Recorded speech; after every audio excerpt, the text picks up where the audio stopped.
सभी को जय मसीह की। मैं मनीष होता आप सबकी सेवा में ये यूट्यूब चैनल लेके आया हूँ जिसका नाम है बी स्ट्रॉन्ग इन क्राइस्ट, जिसका मकसद है ताकि आप जितने भी मसीही लोग खुदावंद यीशु मसीह में बढ़ रहे हैं, ताकि आप इन वीडियो के द्वारा अपनी हर एक परिस्थिति में खुदावंद यीशु मसीह में दृढ़ होते जाएं, उसमें मजबूत होते जाएं। और जितने भी लोग पहली बार इस चैनल पे आए हैं, मैं चाहता हूं कि आप कृपया इसको सब्सक्राइब कर दें और बेल आइकन को दबा दें, ताकि आने वाली जो हर एक वीडियो है वो आपके तक पहुंच पाएँ, ताकि आप उन वीडियो के द्वारा आशीष पाएँ और वो वीडियो आपको मदद करे ताकि आप मसीह में दृढ़ होते जाएं, मजबूत होते जाएं, ताकि आप लोग मसीह की महिमा का एक पात्र बने। तो ये सीधा हम चलते हैं आज के इस वीडियो में।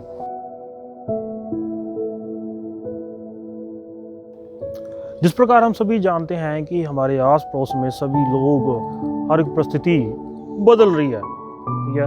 स्कूल कॉलेजेस में पढ़ने की विधि बदल रही है, ठीक है। आने जाने में हमारी विधि बदल रही है, ठीक है। हमारे आस पड़ोस के जो लोग हैं वो बदल रहे हैं। यहाँ तक कि पूरे संसार में ऐसे लोग अब हो चुके हैं जिनकी में नैतिकता, एथिकल बातें बदल रही हैं, जिसका क्या है कि हम इस जीवन में देख रहे हैं पूरे संसार में बहुत प्रभाव पड़ रहा है। तो क्या जब ये सभी चीज़ें बदल रही हैं, हम जो खुदावंद यीशु मसीह में अपने विश्वास को बनाए रखे हैं, हमें इनसे क्या है?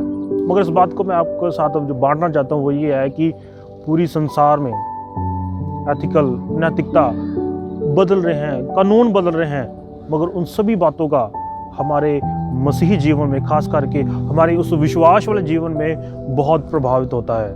मगर आप इससे चकित मत होएं, ठीक है। एक बात क्या है कि आज मैं आपके सामने बीच में शेयर करना चाहता हूँ, वो ये है भजन संहिता।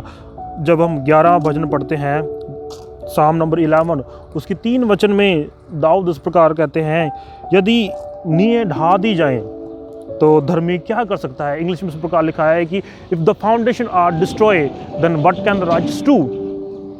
जब दाऊद इस वचन को लिख रहा था तो उस समय का जो माहौल था उसके जीवन का बहुत दर्दनाक था।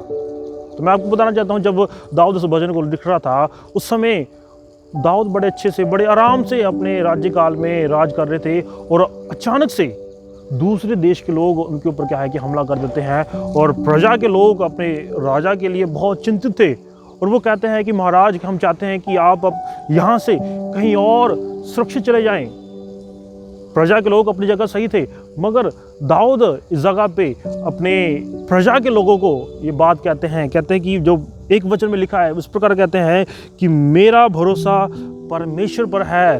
तुम कैसे मुझे कह सकते हो कि अपने प्राण को लेकर एक पंछी के समान अपने पहाड़ को उड़ जा। ये भैया बहनों, यहाँ पे दाऊद अपने लोगों से उस परिस्थिति में, उस बदलते माहौल में अपने लोगों को कह रहा है कि मेरा भरोसा मेरे परमेश्वर पर है।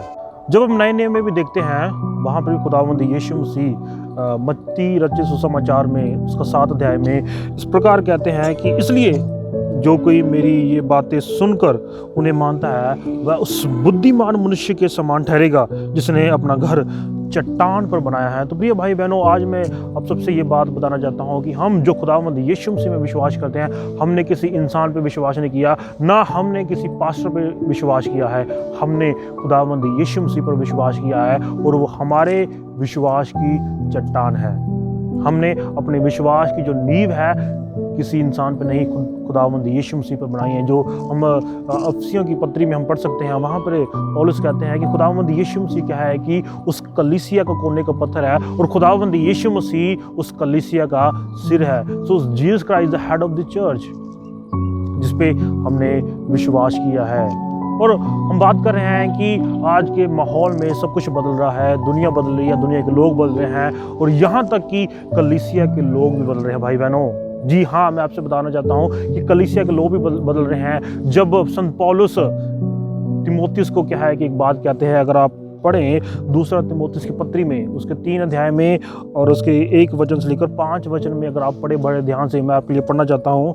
वहाँ पे लिखा है, संत पौलुस कहते हैं, ये स्मरण रख कि अंतिम दिनों में कठिन समय आएगा, क्योंकि मनुष्य स्वार्थी, लोभी, ढींगमार, अभिमानी, निंदक, माता पिता की आज्ञा टालने वाले, अपवित्र, दया रहित, क्षमा रहित, दोष लगाने वाले, असंयमी, कठोर, भले के भैरी, विश्वासघाती, ढीठ, घमंडी और परमेश्वर के नहीं वरन सुख विलास के ही चाहने वाले होंगे। और 5 वचन में इस प्रकार लिखा है, वह भक्ति का बेच तो धरेंगे पर उसकी शक्ति को ना मानेंगे, ऐसों से परे ही रहना। प्रिय भाई बहनों, यहाँ पे संत पौलुस एक भविष्यवाणी के रूप में हम सबको ये बात बताना चाहते हैं कि कलीसिया के लोग भी बदल जाएंगे। तो आज हम देख रहे हैं कि कलीसिया के लोग, यहाँ तक कि प्रभु के जो लोग हैं, पास्टर लोग हैं, वो भी बदल रहे हैं। मगर आप जो सभी लोग इस वीडियो को देख रहे हैं, संदेश को सुन रहे हैं, आज हमें क्या करने की ज़रूरत है?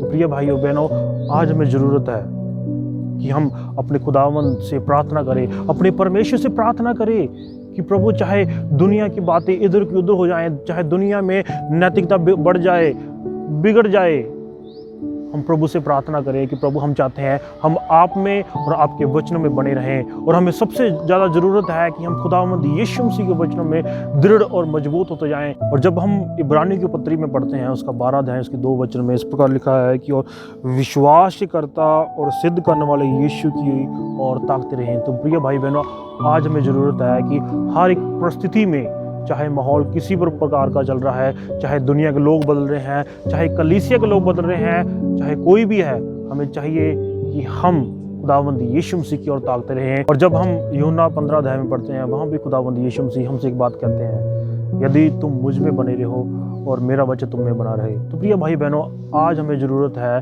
कि अगर ये दुनिया बदल रही है, अगर दुनिया की नैतिकता बदल रही है, अगर दुनिया में एथिकल बातें बदल रही है, अगर दुनिया में पूरे नियम बदल रहे हैं, तो हमें ज़रूरत है कि हम प्रभु परमेश्वर से प्रार्थना करें कि प्रभु, हम चाहते हैं कि हम आप में और आपके वचनों में दृढ़ बढ़ते जाएं, ताकि हम यीशु मसीह की ओर ताकते रहें और यीशु मसीह में हम आगे बढ़ते जाएं। तो प्रभु आप सबको आशीष और बरकत दे। सबको जय मसीह की।